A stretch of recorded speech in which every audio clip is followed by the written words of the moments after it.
Steve. That's true. Steve Rothhouse. Wow. Iconic. A legend. A legend. And the professor himself, that sexy professor, Julio Capo. Stop it. Stop it. Yes. Doctor. Doctor. Are we supposed to look at each other, though, at any time? When we're commenting? When we're yes. commenting. Yeah, yes, you can for do sure. whatever you want. Please, please. This is so exciting. Yes, so Al's not here. Yeah, I was going to say, what happened to that guy that's I usually killed here? him. I mean, You Being showgirled recorded, him. you all. A new supreme has risen. A new Supreme. Yes, Balenciaga. I love that. 4, 3, 2. hello and welcome to Queer News Tonight. No need to adjust your set. I am not Al Ferguson. I'm just a little browner. I am Faye Watt, and welcome to the world's first and only LGBTQ plus daily evening news show. It's time to queer up the news. It is 8 p.m., Wednesday, May 19th, and we are literally out of the closet and into the headlines. So many of your important stories we're going to tell this evening on Queer News Tonight. The world's first live daily queer evening news show, Out of the Closet and Into the Headlines on Q News Tonight. Thank you for joining Queer News Tonight. This is the world's first and only unedited live LGBTQ evening news show. Whatever happens, you will see it. Queer News Tonight is supported by viewers like you. We are part of the Happening Out television network, Hotspots Magazine, and WeMeg Events. Hotspots is celebrating 35 years of the LGBTQ experience, and WeMeg is bringing you Wilton Manor's Stonewall Pride Parade and Street Festival on June 19th. Merged, we bring you the best of LGBTQ news, entertainment, and support of our LGBTQ plus community. This evening, we bring you the news and perspective representing the LGBTQ plus community from South Florida, America, and across our planet. I am your anchor, your main anchor at Queer News Tonight, Faye What? And let's welcome my fellow anchors for tonight. My brother in crime, my fellow anchor, Tony Lima. He is the Chief Operating Officer at Ariana Center, Trans Latina Florida, one of the nation's most important trans rights and services organizations in America. He's a longtime South Florida LGBTQ plus activist and political advocate, as well as the anchor of the world's first new live weekly trans talk show with trans hosts called Translation. Good evening, hermanito lindo. I am so excited that we are doing this together tonight. I feel like this should be the norm from now on. We don't really need an Al Ferguson. Hopefully he's watching this. But I'm so excited to be here with all of you tonight. And yes, you have to watch Translation. It's coming up soon. We have one of our star cast members here with us tonight as well. So let me tell you a little bit about her. Let's welcome anchor Schaefer Zaret. She is a trans activist, panel speaker, and development professional who values dedication, service to her community, and collaboration with a background in project management and coalition building. Her career expands over several areas, including nonprofit, legislative, and LGBTQ plus advocacy. She is now drawing from those experiences in her new role as the Director of Development of Pride Lines, South Florida's oldest direct services agency for LGBTQ people and a grassroots 501c3 nonprofit organization founded by gay and bisexual youth for LGBTQ youth and their allies. Good evening, Shay. Good evening, Tony. So great to be here. Thank you. And let's welcome anchor Steve Rothhouse. He is a pioneering journalist that covered LGBTQ issues at the Miami Herald for more than 2 decades, beginning in 1985, and came out at work 2 years later. He served as a national board member of NLGJA, the National Association of LGBT Journalists, and founded the association's Newsroom Outreach Project, visiting newspapers, television stations, and colleges to discuss LGBTQ news coverage and workplace issues. He's a GLAAD Media Award for Outstanding Newspaper Columnist and known as an LGBT pioneer in mainstream journalism, according to Columbia Journalism Review. Good evening, Steve. Shay, thank you. Let's welcome anchor Dr. Julio Capo, Jr. He is an associate professor for the Department of History at Florida International University and deputy director of the FIU Wolfsonian Public Humanities Lab. He specializes in research of inter-American histories with a focus on queer, Latinx, race, immigration, and empire studies, as well as the author of the book Welcome to Fairyland, Queer Miami Before 1940. Good evening, Julio. Hey, thanks for having me. Such a treat. Welcome to Fairyland indeed. You're absolutely right. We are the reporters for Queer News Tonight, and this evening we begin with the queer headlines. The LGBTQ plus community in South Florida and across America is diverse. Our community across the world is vast. And here are the bullet points of the queer news for today, Wednesday, May 19th. Let's queer up entertainment. Ellen DeGeneres' Reign of Terror mourned in brutal MTV Awards in Memoriam segment.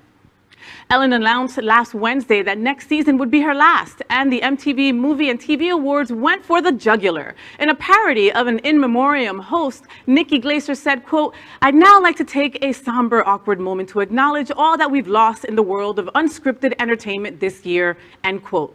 The spectacular montage featured Giannina's shoe, referring to the moment Giannina Gibble ran away from her own wedding on Love is Blind, while the segment also reflected on the days when Scott Disick still dated age-appropriate women. But the MTV Movie and TV Awards left the best for last, and ending with the black and white picture of Ellen DeGeneres along with the text saying Ellen's Reign of Terror, 2003 to 2021. You know, What do you guys think about that? I feel like Ellen kind of deserves it, right? Like she's been called like the meanest person on earth to work with. And I think this is hilarious. Do you really think so? I do. You put her in the same group with that person that I had never heard of, the Giannini girl and her Giannina shoe? Bella. I don't know. I don't even know who that is. I don't know who that is. I don't know He's her. better known. Steve, I we don't were know talking her. before the show. Tell me what you found out. I mean, I think that first we need to, credit Ellen Yeah. for from the perspective Sure, no that doubt. she was the first. She was the person on the cover of Time magazine back in 1997, 98. Yep, I'm gay. Yeah. But We know you're gay. Steve. we're Shocked. both Is gay. he? But a few days ago, the LA Times ran an editorial, a commentary on Ellen, and they noted the fact that when the allegations first happened, when she first started to speak up, she was very apologetic that if anybody on her staff felt that she was in any way, harassing them or mean or just not kind, that she was sorry. But that as the story progressed and when she announced her departure from daily television, she was on the Today Show the other day, and suddenly she shifted from being apologetic to being a victim. That wow. she believes that there was some kind of a conspiracy among people, and she didn't say who, but that this was orchestrated against her. And she said primarily because she believes she's a woman, which I found is a very interesting perspective and an interesting evolution Yeah. for Ellen as she's leaving her show.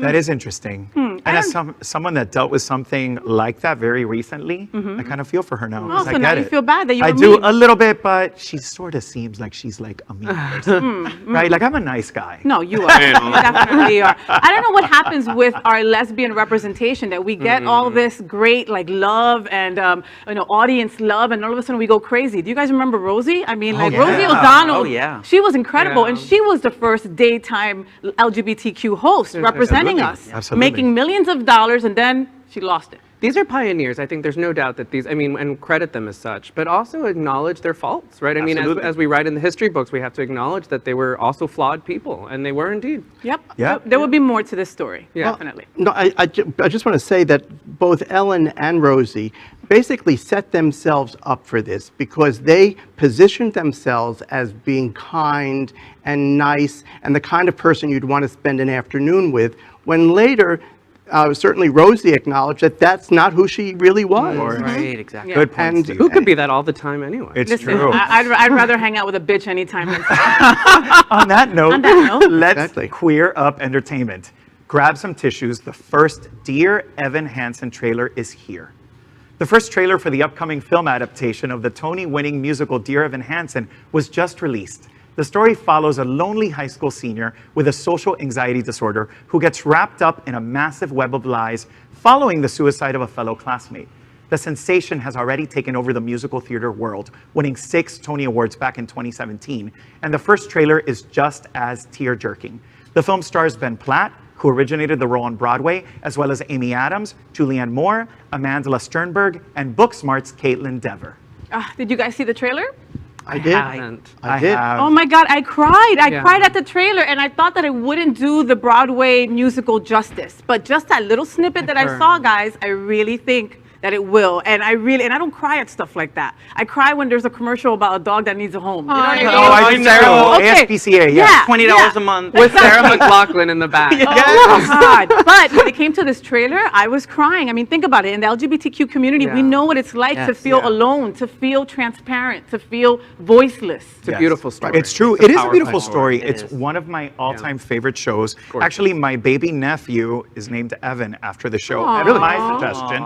I love the show. I love Ben Platt. I think he's I do key too. Nobody's to the part of it. success of Yeah. the film. Yes. And it's amazing that he's being flanked by these wonderful stars like Julianne Moore. Yep. Super excited about this. Julianne Yep. Moore. Steve? But Loved very interesting that there's been some controversy as to whether Ben Platt is now too old to be playing Evan Hansen. That's a good I point. mean, Ben Platt is 27 years old, and he'll be playing a high schooler. And people online were sort of, well, the comparison, how about John Travolta in Greece? Of course. Yeah. You know, he was West Side 25 Story years back in the old. day. Right. Of course. Or, you know, even worse, what about Lucy at age 63 doing MAME, you know, Oh in my God, movies? yes. Okay, that's And- where I draw the line there, Steve. There is no wrong that Lucy can do.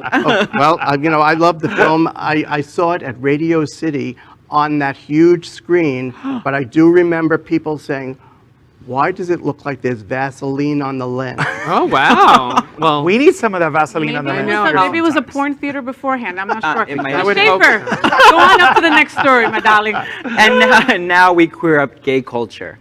Queer Love in Color photo book celebrates diverse LGBTQ relationships. In 2018, Jamal Jordan wrote an article in the New York Times Pride section called Queer Love in Color about his frustration of the lack of representation of Black and brown same-sex couples in media. After the article's publication, Jordan said he received dozens of messages from LGBTQ couples of color around the world who wanted to share photos of their families. This overwhelming response led him on a deeper journey, documenting these underrepresented love stories, he said, for his book, also titled Queer Love in Color. Jordan traveled across the United States from LGBTQ-friendly places such as Miami and San Francisco to small southern towns like Chickasaw, Alabama. He also ventured to Canada and South Africa, where he interviewed multiple couples, including one of two transgender people featured in his book, which debuted Tuesday. How exciting. I As love we this. talk about representation matters, and we need more More books of like this, this. more pictorials, More of more this. images. Pictures, images, right. Absolutely, more of the diversity of who we are. We really are a beautiful community made up of a stunning fabric. So let's show it. Spectrum of colors. Absolutely. And And you know what? One of the things I really like about this story too is the kind of different ways that it, you know, space, like that is, we always imagine like big cities, but also like the ways that families take on shapes in different forms in different ways in small towns. And like In we always associate Chickasaw. it with kind of Chickasaw. backwardness or something, but that's Yeah. not what actually it looks like. And I love that, you know, to put people of color at the center of these stories is a long time coming. I mean, and how beautiful. And it's like, you know, we're everywhere. Yeah. We are everywhere. In every little small town, we're there. We're like roaches. yeah. You know, when I heard about this story, it reminded me that when I first started covering LGBTQ issues back in 1997, one of the first stories that I had was about this book called Men Together. And Julio, you'll find this very interesting because these were 29 male couples who at that time agreed to have their pictures taken and have essays written about who they were. And what's fascinating about this book in particular is the fact that the essays were written by a Black journalist. Okay, his name was Anderson Jones. He died at the age of 38 of a sudden heart attack 10 years after he published the book. Wow. What a legacy. What a, But- that's a great legacy. But what's very interesting is that of the 29 couples who he featured, that 3 of the couples were mixed race couples and that there was one Black couple that was represented. But of course, no women, men together, and no trans people. We've evolved. We keep on evolving. you keep pushing, keep pushing. Absolutely. 24 years ago. Amazing. Yeah. Amazing. Steve, you've got the next story, my friend. Well, let's queer up the world. Cuban Ministry of Public Health displays pride flag in support of LGBTQ+ community.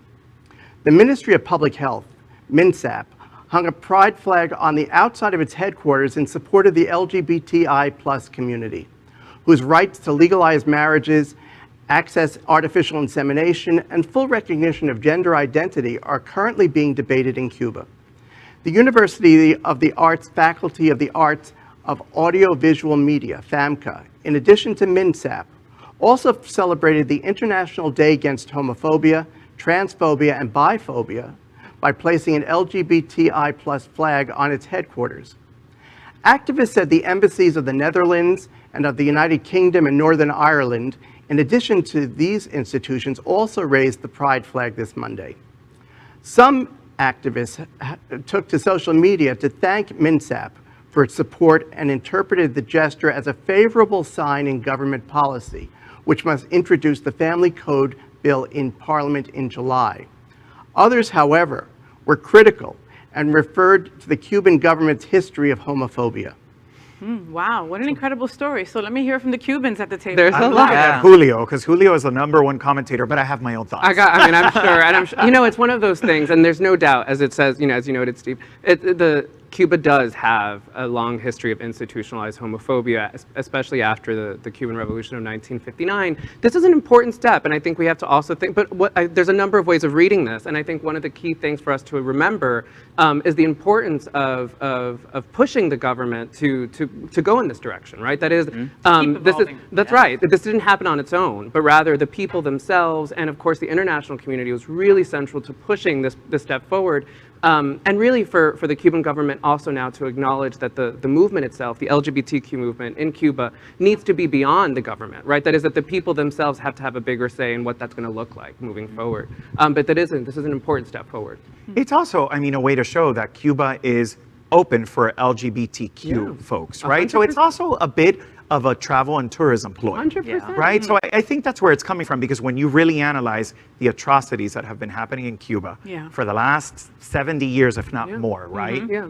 It's been pretty horrific. So I think it's a good step, because people who are in Cuba that are LGBTQ now will feel like they're represented in some kind of way. But in reality, it's really about money in the end, I think. Sure. Yeah. But is it pinkwashing? I was going to say pinkwashing. Yes. It's pinkwashing and homo nationalism. Like these are the kind of key words that we think about, and it's no doubt it's at least a nod to that. But again, also we can't just we have to acknowledge the significance of what this means for it's an important message, and we have to acknowledge that. Let's look at things in a positive way. Let's an olive branch, and we keep it moving. Speaking of, next, let's queer up trans rights. One of the nation's worst anti-trans medical care bans has been defeated.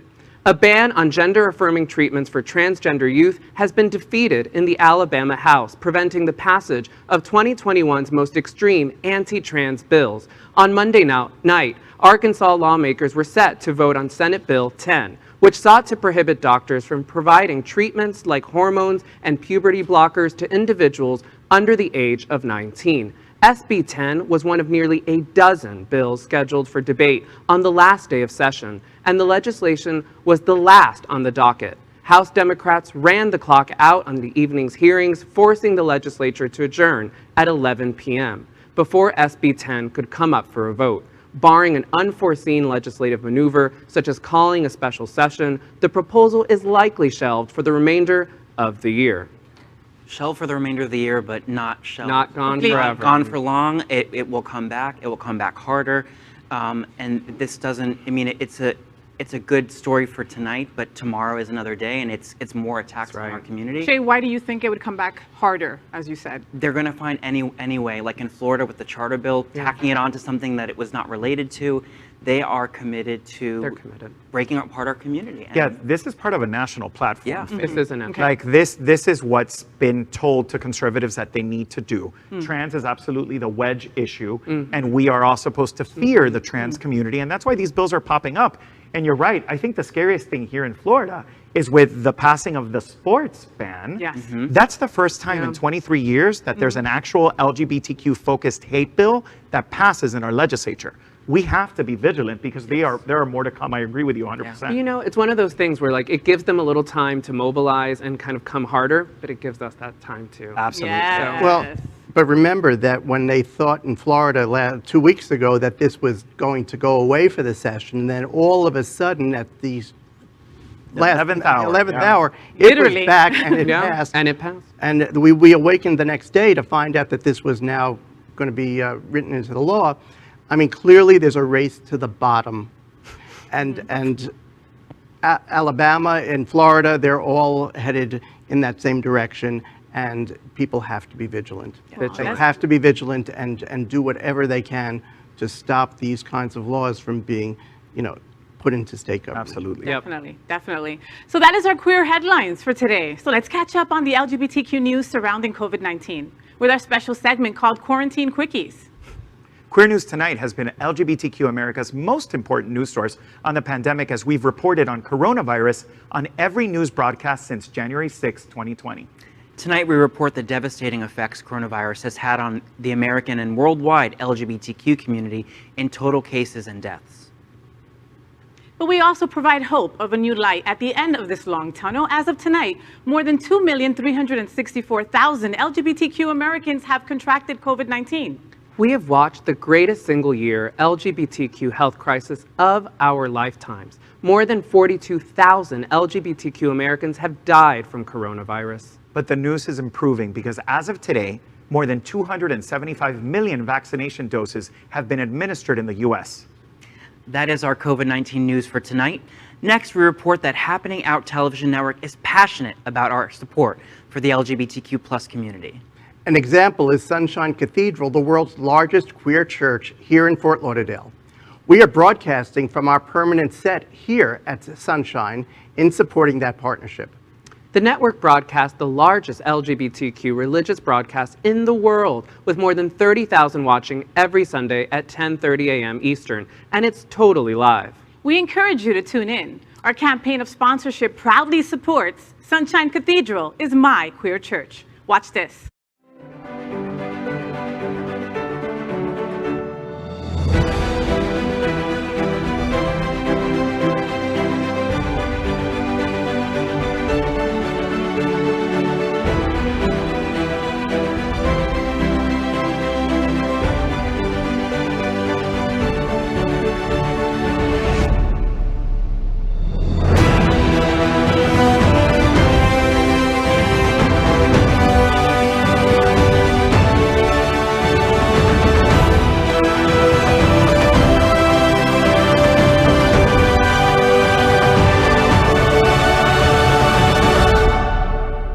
I'm Jason Parsley. I'm the executive editor of the South Florida Gay News, and Sunshine Cathedral is my queer church.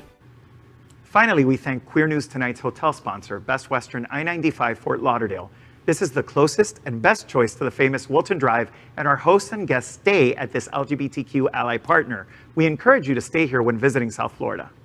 That is today's news for the LGBTQ community on the world's first and only daily LGBTQ evening news show. Is our community important to you? Then help us by liking and subscribing, ring the bell for updates, share this news with your friends and family.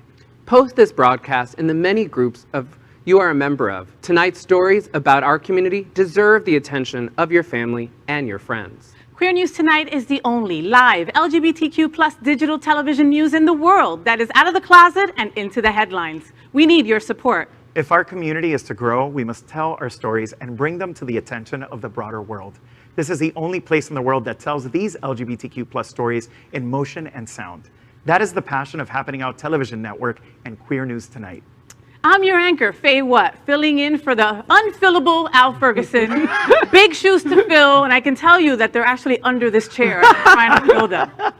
Yes, we missed you, Al. On behalf of these amazing LGBTQ+ reporters, the anchors of Queer News Tonight, including Tony Lima, Schaefer Zarette, Steve Rothaus, and Dr. Julio Capo Jr. We will see you daily, and that means tomorrow at 8 p.m. Good night.